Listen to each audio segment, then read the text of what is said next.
which is Rob and I did not give Bronny anything. Bronny has earned this. Bronny James, he's 7 for 28 in 4 preseason games from the field. He's 2 for 13, I believe, from three-point range. He's got 8 assists and 8 turnovers. He's moving into year 2. This guy is not an NBA player. Bronny? From day one, it's been a lie. Like, kid missed double-digit games at USC, averaged 5 points a game after cardiac arrest. In any other world, he would return to school for another year. But not in LeBron's world. Stop it. Get some help. Bronny James, 7 for 28 from the field through 4 preseason games. That's a catastrophic 25%. From three-point range, 2 for 13. That's 15%. Let that sink in for a moment. 15% from beyond the arc. You could probably grab a random person from the stands at Arena and get better production than that. 8 assists, 8 turnovers. A perfectly balanced 1-to-1 ratio. In the NBA, even backup point guards are expected to maintain at least a 2-to-1 assist-to-turnover ratio. Elite ones push 3 or 4-to-1. But Bronny, he's giving the ball away as often as he's creating opportunities for teammates. These aren't cherry-picked stats from a bad game or two. This is the comprehensive body of work from a player who's supposed to be proving he belongs at the highest level of basketball in the world. The tragedy here isn't just that Bronny is struggling, it's that everyone saw this coming except the people who mattered most. Scouts whispered it. Analysts hinted at it, but the Lakers organization stood in front of cameras and microphones and told us all that Bronny earned his roster spot, that this wasn't nepotism, that this was merit-based. I want to clarify one thing you just said, which is Rob and I did not give Bronny anything. Bronny has earned this. Come on, we're not stupid. Think about what happened at USC. Bronny played 1 season. 1. He missed double-digit games. He averaged 5 points per game after recovering from cardiac arrest, which, let's be clear, is a terrifying medical emergency that should have given everyone pause about rushing him into professional basketball. In any rational universe, a player with that profile returns to college for at least another year, works on their game, develops physically and mentally, and then makes an informed decision about their professional future. But LeBron James doesn't operate in a rational universe. He operates in the LeBron universe, where his desires reshape reality around him. And look, I get it. The man wanted to play with his son. That's beautiful. That's touching. That's a father's dream. But at what cost? At the cost of Bronny's development? At the cost of his confidence?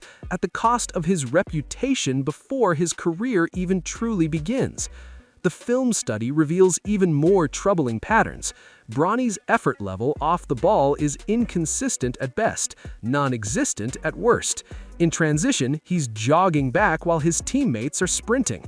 Does that look like a player fighting for his basketball life? Does that look like someone who understands they're on the thinnest ice imaginable? Often lackadaisical, laid back, and non-aggressive off the ball. Bronny just jogs back behind the ball. Does that look like a guy fighting for a roster spot? His defensive positioning is sloppy.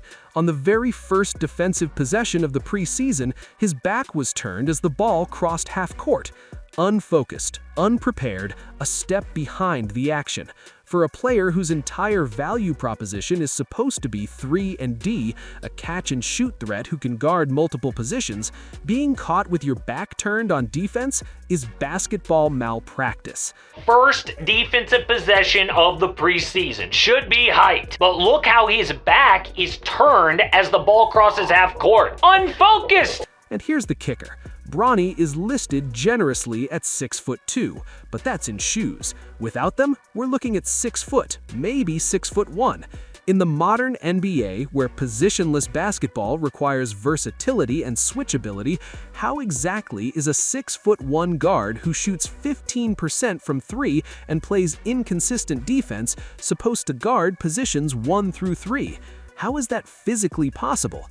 I mean, Bronny was listed at 6'4" in his junior year of high school. When he gets into the NBA Combine, He measures in at 6'2", and by the way, they're measured in shoes. So how tall is Bronny really? Like 6 foot, 6'1"? It's just crazy that this guy's supposed to be a 3-and-D guy. The answer is, it's not. College basketball would have given Bronny everything he needed. More touches, more minutes, more opportunities to fail in lower stakes environments where failure is part of the learning process. He could have worked on his shot mechanics against defenders who aren't as long, quick, or physical as NBA players. He could have developed his decision-making against college-level pressure, rather than being thrown into the deep end against professionals who've been doing this for years. He could have built his confidence gradually instead of having it shattered on national television every preseason game. But instead, we're watching a 20-year-old kid get exposed in real time because his father couldn't wait one more year, because LeBron's ego and desire to create a made-for-TV moment mattered more than his son's actual basketball development. That's where LeBron has potentially miscalculated, because his greed, his desire to play with his son may end up blowing up in his face. The cruel irony is that the G League success everyone points to as evidence of Bronny's potential actually proves the opposite point. Sure, he averaged 19 points in the G League and even dropped 39 in one game.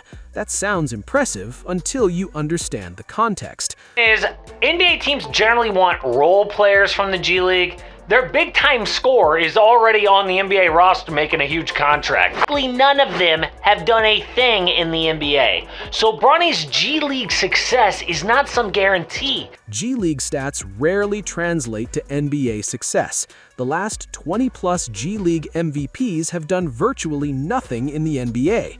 Teams don't promote G League scoring champions to their rosters because NBA teams already have their high-volume scorers. They're looking for role players who can do specific things at an elite level. Bronny isn't elite at anything. Not yet, maybe not ever at this level. And that's not entirely his fault. He was drafted in the second round, 55th overall. That's usually where teams take flyers on international prospects who need development or college players. Seniors who can provide veteran presence in garbage time. It's not where you draft cornerstone players or even rotation pieces. But the Lakers gave him a 4-year deal with nearly $8 million guaranteed over the first 2 years. That's not a second-round development contract. That's a "we're committed to this regardless of performance" contract. That's a LeBron James's son contract. When Bronny was drafted, he got a nearly $8 million deal, but this next season is year 3, which means the Lakers can cut this kid free and clear, no questions asked. The real tragedy crystallizes when you consider what this means for Bronny's future. Year 3 of his deal isn't guaranteed. The Lakers can cut him free and clear after year 2, no questions asked. And with LeBron on an expiring contract, dealing with a sciatica injury that signals his body might be ready for retirement, what happens to Bronny when his father isn't around to provide cover? The harsh reality is that Bronny James entered the NBA at least 2 years too early. In college, he could have been a featured player, a leader, someone building a legitimate basketball resume. Instead, he's a cautionary tale about the dangers of privilege and impatience. Instead, he's a walking controversy. Every missed shot becomes a referendum on nepotism. Every turnover becomes ammunition for critics who already resented the fact that he was drafted at all. Every defensive lapse gets magnified because we're all asking the same question: would any other player with these stats be in the NBA? The answer is no, absolutely not. This isn't about hating on a 20-year-old kid who didn't ask for any of this. This is about the system that failed him, the father who prioritized his own dreams over his son's development, the organization that caved to pressure from their superstar rather than doing what was best for the player, the media ecosystem that spent months selling us a fairy tale instead of asking tough questions. Overplayed his hand. Ultimately, I think he overestimated his own value and importance at this stage. LeBron overplayed his hand. He thought he could dictate terms to the league the way he has for 2 decades. He thought contenders would line up to take on his $55 million contract and his underqualified son as a package deal. He was wrong. Bronny James should be dominating at USC right now. He should be the featured guard on a competitive Pac-12 team, working on his craft against players closer to his skill level, preparing for a proper NBA career in 2 or 3 years when his game is actually ready. But instead, he's shooting 15% from 3 in the preseason, while the entire basketball world watches and judges.